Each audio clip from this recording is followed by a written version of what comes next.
Avery, who put together this whole workshop, unfortunately could not be here due to a scheduling issue. They asked me to fill in for them. So I'm just going to do the presentation that they prepared. A lot of it is covering this book by Jamie Raines. It's called The T and LGBT Plus. Hold please. Oh, yes. So it's called The T, is it T-E-A? Oh, just the letter T. I know. The T in... LGBT Plus. Plus. And who's it by? Oh, it's by Jamie Raines. J-A-M-I-E. They're a R-A-I-N-S. popular YouTube creator, actually, that makes some really good stuff. Okay. But it's everything you need to know about being trans. Pretty much you can fit in a little book like this. We'll go through it. But so Avery is really sorry that he couldn't be here. But so we may know me. My name is Kay. I go by pronouns of she, they, and we're going to go through this presentation. But let's see. Where do we start from? We go until this. Okay, so for this workshop series, we'll be reading from Jamie Raines' book, The T in LGBT Plus, Everything You Need to Know About Being Trans. All right. They want to take a picture. I run a group. Oh, and okay. I want to tell people like where they can get this book and Oh, yeah. how to learn things. And we'll be able to supply all kinds of links and everything else at the end as well too. But So yeah, I'm a little feel slow. free. Keep up with the program. Oh no. This is still like also very informal, like I said too. So like yeah, if you need to stop or rewind or talk about anything, we totally can. Okay. Thank So you're giving a handout that kind of has a glossary of terms. Some of the ones may be used in this presentation, and that are also used in the book. The book itself has like the same glossary in it, so it's a pretty good resource for that kind of stuff. But if anything doesn't quite make sense, or you have a question about it, maybe make a mark about it, or you can take it down in your notebook. We can talk about it at the end. But it just covers various terms that are used in this. But if something doesn't seem to click right as we're going through it, please definitely let us know. Okay, so chapter 1. You think you might be trans. Did you know that? No, it's Oh, okay. you're good. Okay, so ever since I can remember, I thought I was just one of the boys. That's Jamie, the author of the book. We're going to go through chapter 1. There's 12 chapters in all, and I believe Avery would like to do an installment a week going through the whole book pretty much. Alright, so you think you might be trans. Maybe you're feeling scared, worried, shocked, relieved, confused, happy, all of the above. Whatever you're feeling right now, that's perfectly normal. Coming across the term trans, thinking you might be trans, or realizing that you're trans are all big moments that can come with a lot of different emotions. None of them are wrong. In this chapter, we'll be going through the self-discovery process, from questioning to figuring things out. For me, there was a bunch of relief mixed with a sprinkling, a great big dollop of fear, and just this sense of, why didn't I figure all of this out earlier? Not that there is such a thing as too late or too early.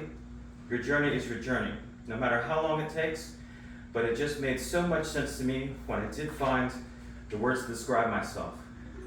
It helped explain how I've been feeling for as long as I can remember, and it seemed so obvious when I finally had the language to express it.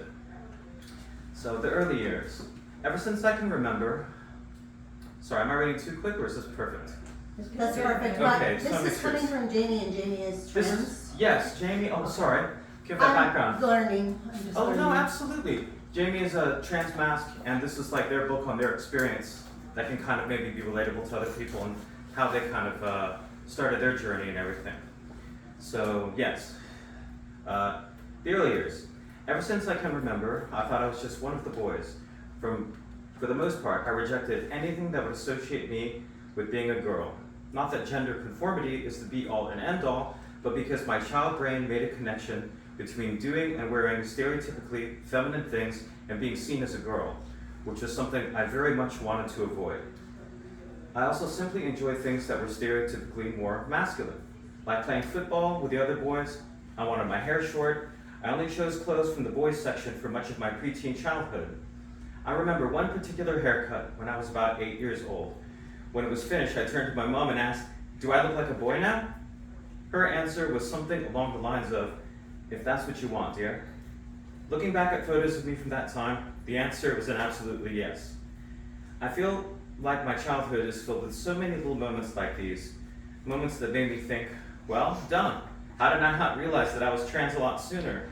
Like the time I cried about having to wear a dress to my grandparents' wedding anniversary, ended up wearing what was essentially a long glorified t-shirt, or the time in school when we had to place stickers on a map in the playground to show where we spent most of the lunch break playing. The teacher gave me a pink sticker, of course, and mine ended up being the only pink dot in a sea of blue. Typically, kids try to fit in with others of the same gender group. They want to be accepted into these groups, and it stuck out like a sore thumb. Adhering to more stereotypically masculine things is always what made me feel more comfortable, and it's what I've been drawn to from a young age. Of course, this isn't to say that all kids who are non-conforming are destined to be trans. Gender expression is not the same as gender identity. For me, it's something that goes beyond toy preferences, haircuts, clothing, and activities. It was connected to an internal sense of, this is who I am. I truly believe that I was supposed to have a blue sticker that day in school. I viewed myself as the same as the other boys, and therefore behaved and presented in a way that would lead me to fitting in with them. While it was my experience, and is quite common for trans people to reflect on, this isn't a definite feeling or expression that all trans people experience. Being non-conforming isn't a must-have on the checklist of, am I really trans? There is no definitive flowchart or formula that you or any parent or guardian can follow to double check if you've got it right. To be honest, the checklist of being trans essentially starts and ends with, is your gender different from your assigned birth sex? There's a bit more to it than that. There's a bit more to it than that to be diagnosed with gender dysphoria, but asking yourself this basic question is a good start. There's also no need to know the answer straight away. Do not be afraid to explore those feelings and know that it's not always a linear journey to understand who you are. I came out multiple times throughout my life, and so do many people. It's okay if it takes you a while to figure out things. It's okay if you come out in steps. It's okay if you come out as an identity and then realize it's not right for you. It's your process, and whenever or however you figure it out, it's okay. As I became a young teen, my internal feelings of what I wanted to do, what I wanted to wear, and made me comfortable and happy in who I was, all crumbled under peer pressure. I was bullied, basically, and it sucked. Mostly I was bullied for being too masculine and too different. I remember going to school one day with a new blue bomber-style jacket on a particular group, and one particular group of teen girls teased me about how I looked like a boy and shouldn't be wearing a jacket like that. It was relentless, and eventually I felt too self-conscious to wear the jacket to school anymore. I begged my mom for a different coat because I was fed up with the comments. Now when I tell you I ended up getting the ugliest coat you've ever seen, I got the ugliest coat that you've ever seen. It was brown faux suede, knee length, with cream-colored fake fur around the cuffs, collars, and vertical and horizontal lines across the coat, separating it into squares. Tyra Banks would sob. But the first day I wore it to school, these girls literally applauded me for finally looking like a girl. It made me feel so uncomfortable, but also relieved that maybe they'd leave me alone. They didn't, of course. Next, it was scrutinizing the fact that I wore trousers. Then it was because I was friends with the boys. Then it was just generally the way I acted. The moral of the story is, you shouldn't change for others, as bullies will always find a reason to pick on someone. Knowing that didn't help though. I felt there was always something wrong with me. Feeling this pressure to be more stereotypically feminine and constantly being told I was a girl and so I should act like XYZ made this bubble of discomfort grow. I could never put my finger on why I felt that way or why I would struggle to fit in so much. For a long time, I put it down to confusion over my sexuality. Cue a long, winding, convoluted journey of self-discovery and overanalyzing my crushes. Delightful. It all started when I came out as bisexual to a small group of friends at the age of 14. A couple of years later, I came out as a lesbian during my first year of sixth form college. Referring to myself as a lesbian never felt right though, because I knew I wasn't who I was. But if I was attracted to women and everyone was telling me I was a woman, then why did it feel wrong? It was because I'm not a woman. Ta-da! No amount of forcing myself, being told by others, or trying to pretend that's who I was could change that. And the monumental discovery that came about when I was nearing the end of my first year at sixth form college. It was a perfectly ordinary evening, nothing unusual or groundbreaking about it, and I had no idea I was about to make a discovery that would literally change my life. That sounds like it could be the start of a horror story. I might have been scared for the time, but I don't worry. This is definitely a positive chain of events. So, this is where Jamie talks about how it happened for them. I was flicking through TV channels, as you would do, and I ended upon a documentary called The Boy Who Was Born a Girl on Channel 4. The title intrigued me. The one and only yay I will give to the sensationalized trans headline. It was about a young trans guy who was transitioning while in secondary school. He was talking about how he felt in childhood, his journey of self-discovery, the bullying he received at school, and then his experiences. I have a question. Oh, yes, please. So you're talking right now about a movie that you saw? Oh, no, this is actually Jamie's experiences. But you said that he saw Yeah. Documentary. a documentary, and what's the name of the they documentary? had seen a documentary flip on that was called The Boy Who Was Born a Girl. And it was on Channel 4 because Jamie's British. Okay, the boy that Who was born a girl. Okay, sorry. Oh, no, by all means. So it was about his journey of self-discovery, the bullying he received at school, and then his experiences during his initial few months on testosterone. I started watching it, not thinking much about it. And as the show went on and the trans guy described his feelings and his identity, I suddenly had a moment of, holy sugar plums. Sugar plums. Could I be trans? What does this mean? It's British, come on. What does this mean? Surely not. I can't be. But wait, I felt like this as long as I can remember. No, couldn't be. Could this be? Really? There's a thing called transitioning? What does all this mean? Oh my God, help. That was the general gist of my internal monologue while watching this documentary. I've always described it as a little bit of a light bulb moment, albeit a flickering light bulb before fully turning on. But I've finally been given the language to describe something I hadn't been able to talk about before, not even to myself because I had no idea what it meant. Now I did, and holy wow, was that scary? A relief? Joyful? I wasn't sure, to be honest. Having a whole range of emotions is perfectly normal. There's nothing wrong with those emotions being negative, quote unquote. This is often a huge moment for people, and it can be very overwhelming and confusing. Okay. There's no right or wrong way.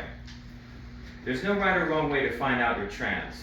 It used to be very common for trans people to only discover the word transgender and realize their gender identity through meeting other trans people or coming across sensationalist media pieces about the latest sex change scandal. Historically, transgender people were rarely spoken about in the Western culture, and there's not been given a level of education or discussion on the topic within society. Even in 2011, when I was near the start of my journey, being transgender, or LGBT plus identity for that matter, wasn't formally discussed in schools or more widely than school settings. Being trans was generally not known in the same way as being LG or B was. Social media has changed how we communicate and share news, and one outcome of this is more discussion and increased awareness of trans people. Social media removed the gatekeeping of whose stories could be told, allowing anybody to have a platform, spread education, and help others feel represented. Trans people are able to share their lives and who they are, and humanize the trans experience in a way that's not been done before. The less brilliant impact of social media has meant that the hate and stigma that has always been around can now be shared, and in many ways amplified. With algorithms and news feeds creating echo chambers and rabbit holes that encourage people to click on scary titles that cause cultural divides that are rooted in fear. But despite this, it's definitely a positive thing that the word transgender has become more well known. Because for people who are struggling to find the words to describe how they are, like I was, it's literally life-changing. And you're not in control of when that moment happens.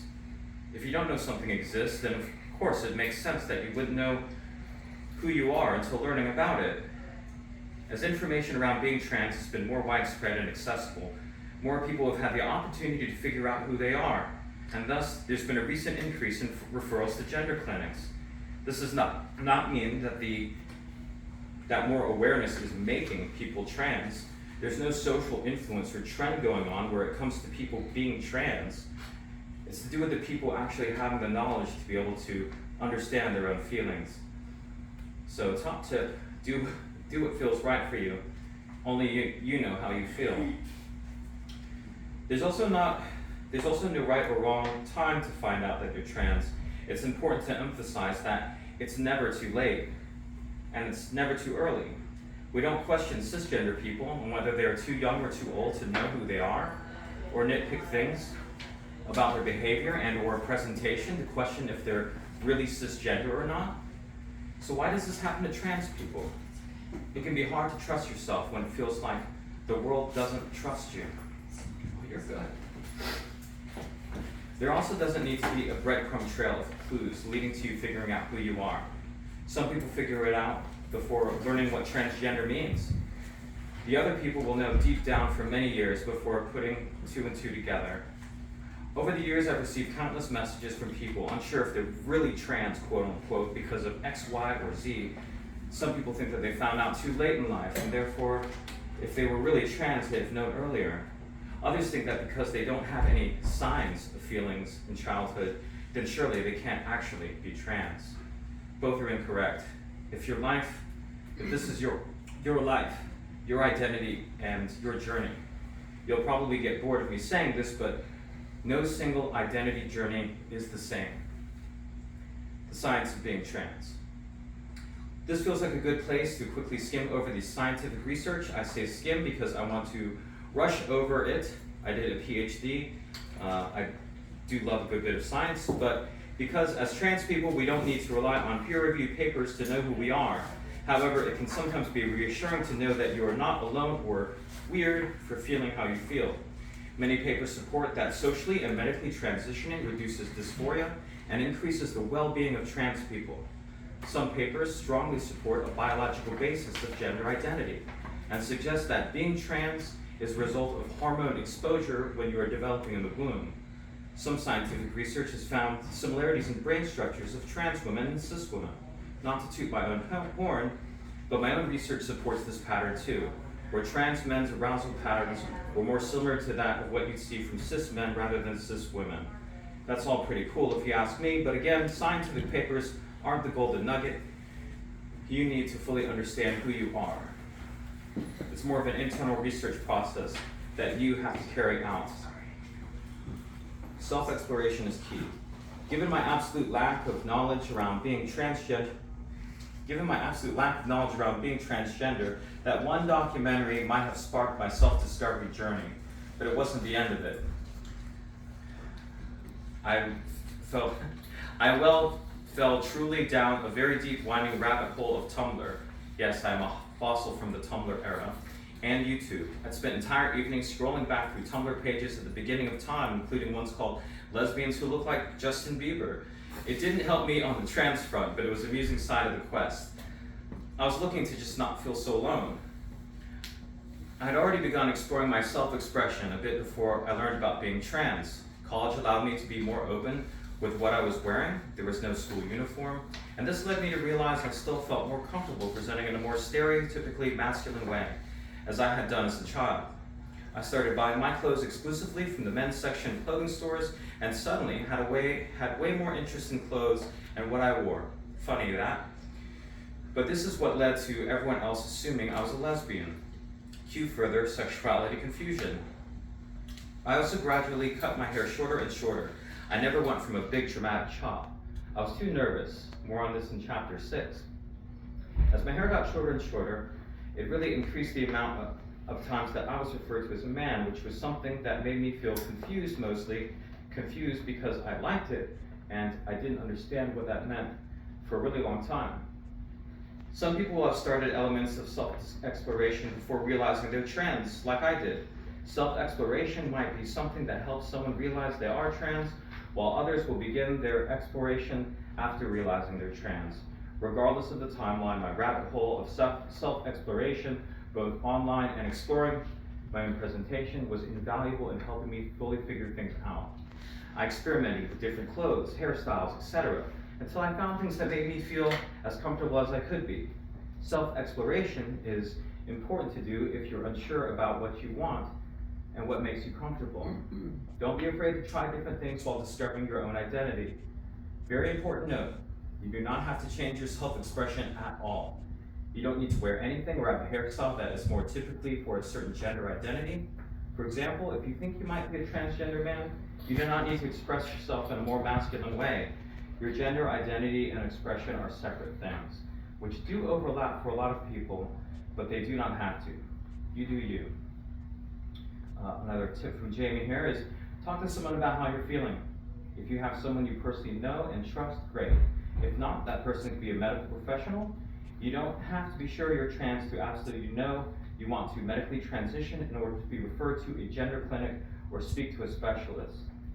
They're there to help you with your feelings around your gender identity, whether you're sure or not. If it turns out that transitioning is right for you, then you're already on the right path to getting the support you need. If not, it's great that you could get the support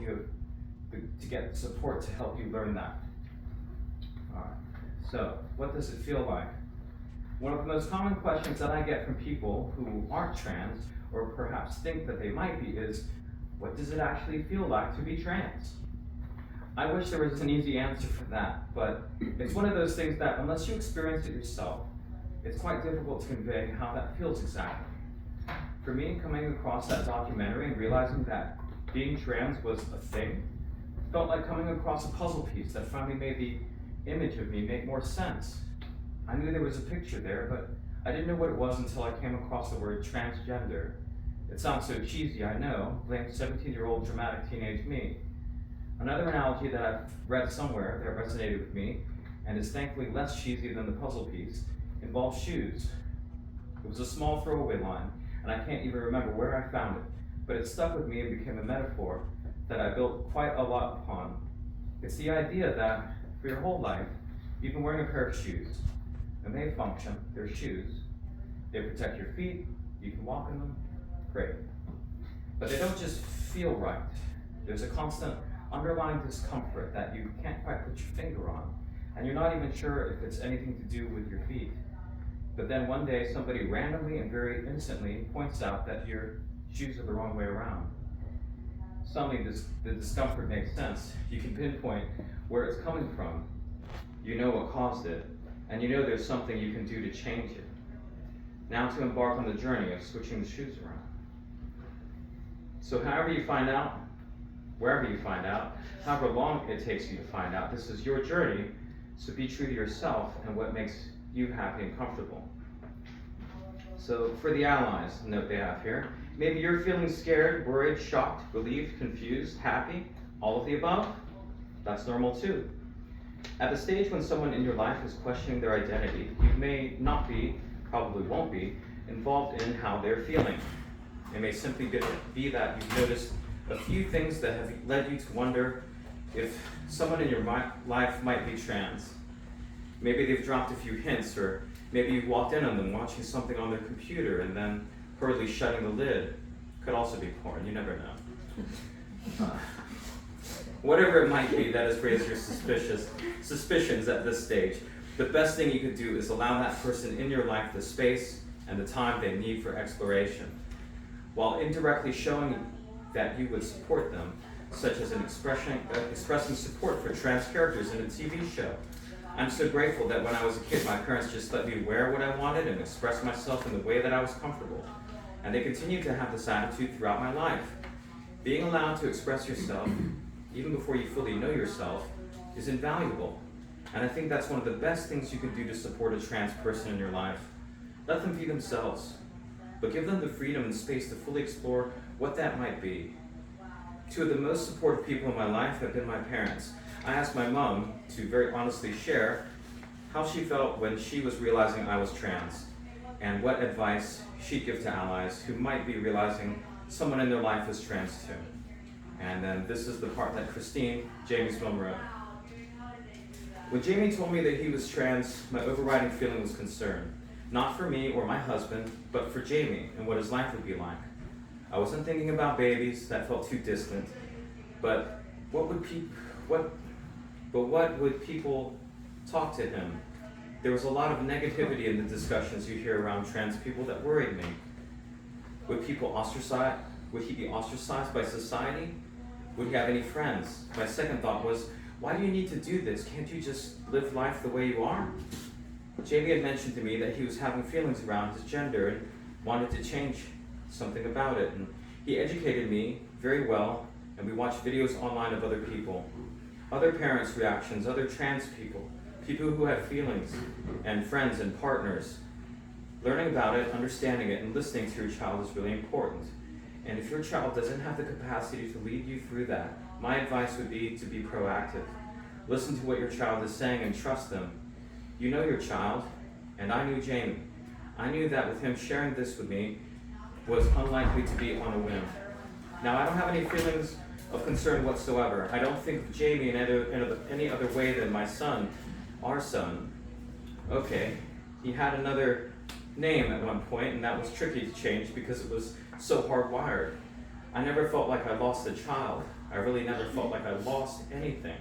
He's just the same. I can go shopping with him now the same way I did 20 years ago when he dragged me around the shops. Jamie was always Jamie. So that is actually the end of chapter 1 of the book. So let's talk about this. What were some of your I should have known I was trans moments from childhood? Here's a few things people had submitted to the questionnaire who are actually part of Unity. Once when I was 8, I didn't clean my room, so my father, as punishment, made me wear my sister's clothes. It was a pink t-shirt and a skirt, and I actually really enjoyed it. Basil? 19.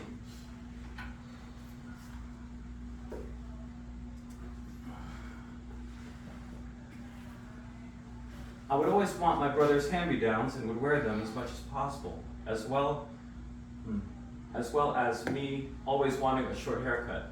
AC, 24, he, him. The nervousness yet excitement of watching Mean Girls, the fact I stole a very girly book in elementary, I still own it, and my desire for the girl, you. Taylor, 22, she, they.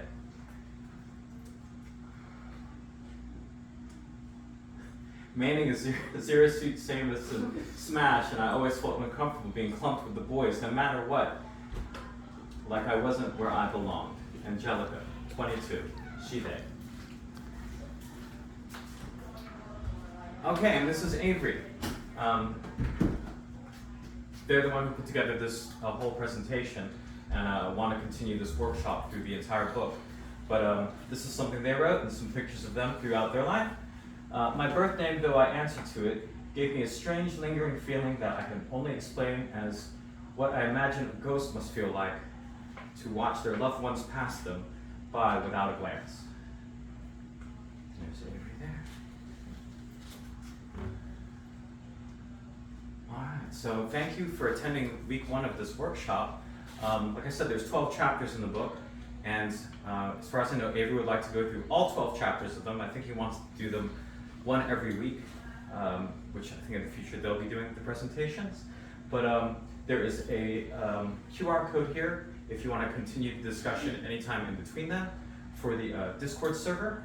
And there's all kinds of other resources that are available there as well. Oh, yes. Thank you. Oh,